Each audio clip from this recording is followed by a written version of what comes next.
Hello everyone, my name is TheMadScorpyon and welcome back to another reset update for another week in Destiny 2, the week of September the 17th.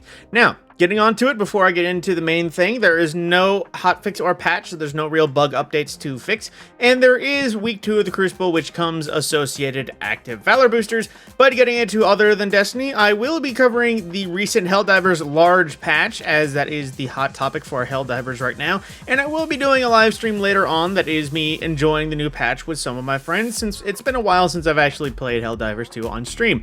That being said, if you don't watch it at current or live, I will have it archived on my YouTube live page where all of my other live streams are, in case anyone's bored. From that, moving on, Iron Banner, the game mode has rotated, so it is now Eruption, which if you don't remember, that's basically cranked from Call of Duty, revamped for Destiny, where the more kills you get, the faster you get ability recharge, a bigger score. Basically, the goal is to get kill streaks, and the better the kill streak, the better the score. But again, there is double Crucible ranks associated, so if you still wish to grind out Iron Banner and get some good Crucible rep alongside it, now is the time. Moving into our main ritual playlist rotations, the Nightfall this week is the Heist Battlegrounds of Europa, which is the large Shrieker final boss, which if I recall has a bit of a tricky middling room, but I'm also, actually no, I'm thinking of the moon.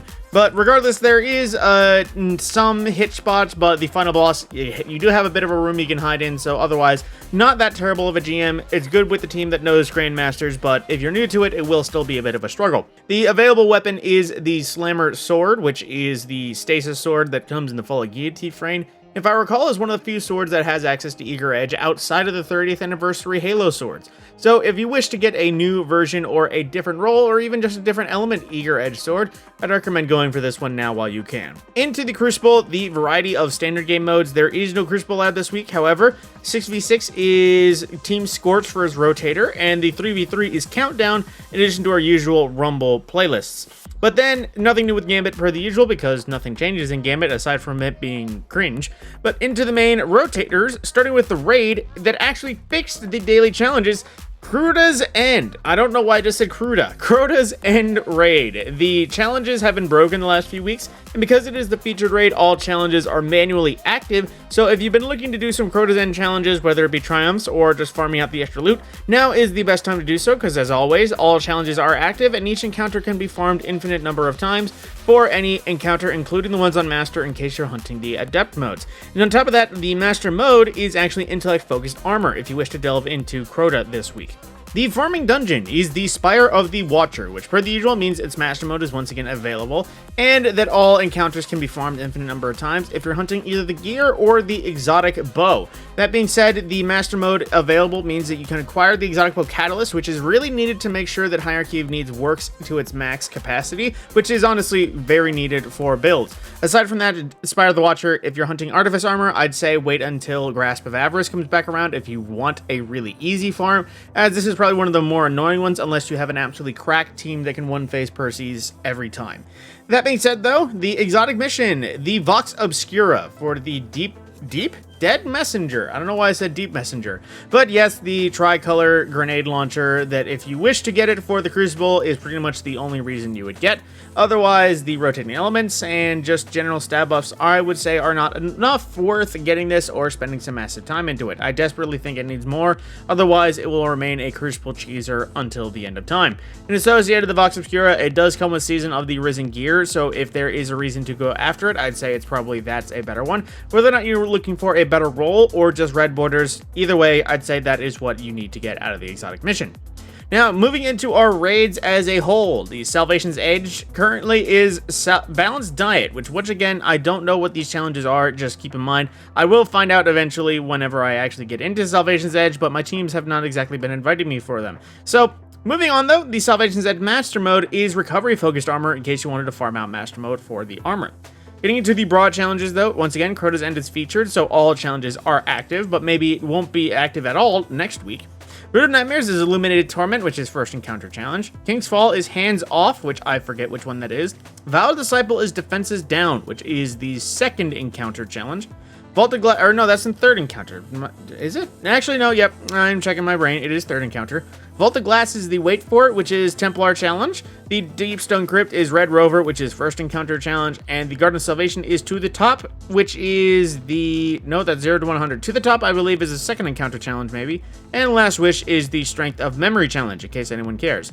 And next is the Dares of Eternity rounds, which is Hive, Vex, and Valista Auric for Expert Dares of Eternity. Now, just to keep you all updated with the seasonal challenges, it appears we have reached the end of new weekly seasonal challenges, as week 15 was last week and part 3 of Act 3 was here, and we have nothing further past that. Will we get more? I believe not, just because typically they rarely add any more at the end of a season. Regardless, if you are looking for other challenges, there won't be any new ones for at least some time. So if you wish to double back so you can get some XP or Bright Dust, or just get all these challenges done for the large gift at the very end of the 110 challenges, there won't be anything new, so you will just have to backtrack and hope for other ones out of there. That being said, let's go into the Eververse store and see what she is currently selling. A lot of it military-based, if you will understand me. Starting off from the front page, we have Empirical Imperative, which is from Season of the Seraph. It is a carbon fiber black, yellow, and blue one, which, if I don't recall, is Ukrainian colors, but I don't believe this was in support of Ukraine. It can be, but at the same time, it was from the Seraph season that matched the associate armor that came out with the season at the time.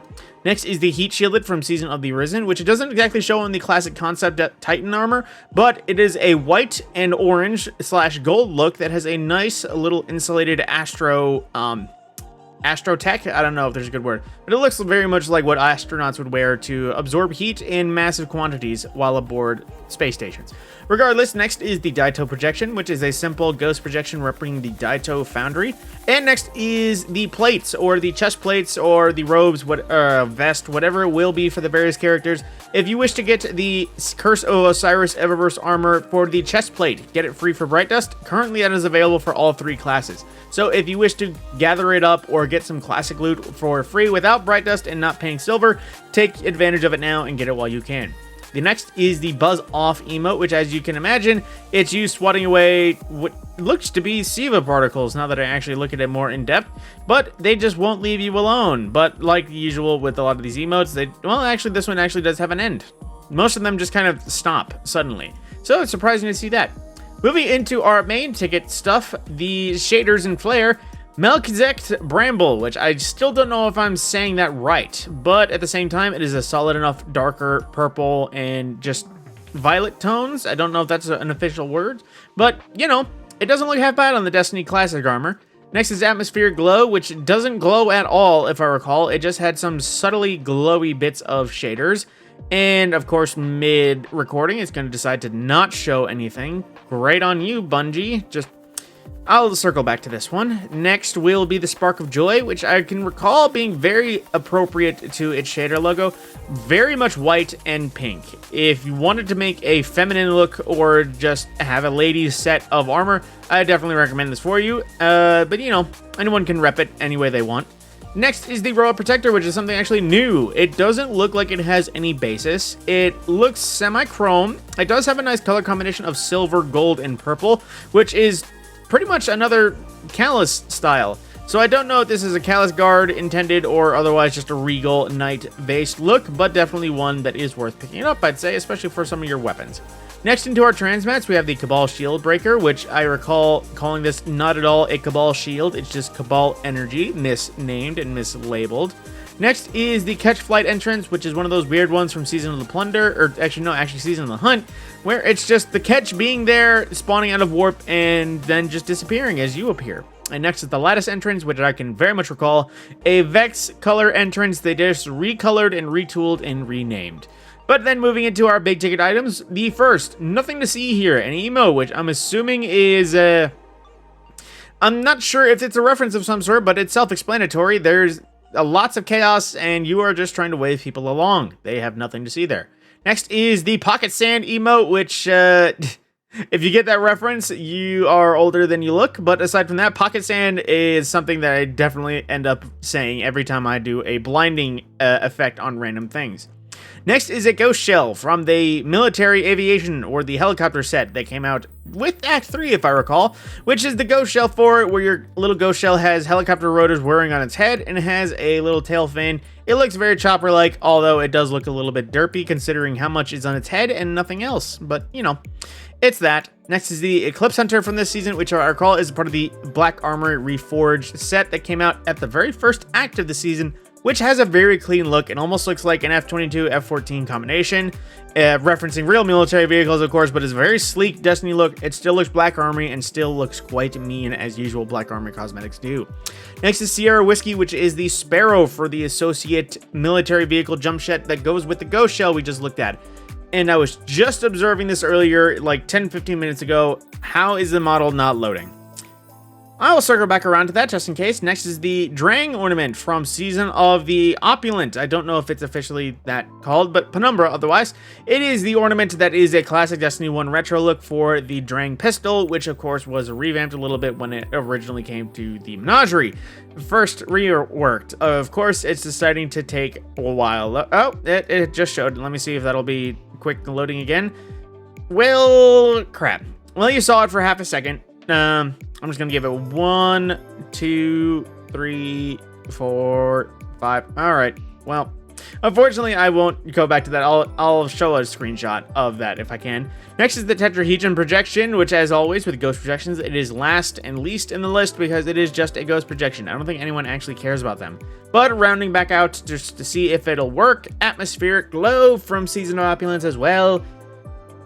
Yeah, it doesn't have that much glow. Honestly, the shader logo is pretty accurate. It's a lot of dark greens, if you would believe it, but otherwise there isn't much else to see here because Destiny just randomly decides to stop loading the simplest things at sometimes. But with that, my name is TheMadScorpyon, and that is the end of this reset update. Once again, I emoted wrong there, but aside from that, I will be playing some Helldivers, going over the patch notes in its own individual video. And if you'd like to tune in, be sure to join me. I stream to both my YouTube and my Twitch if you care to represent either. With that, my name is TheMadScorpyon. I will see you in the next video.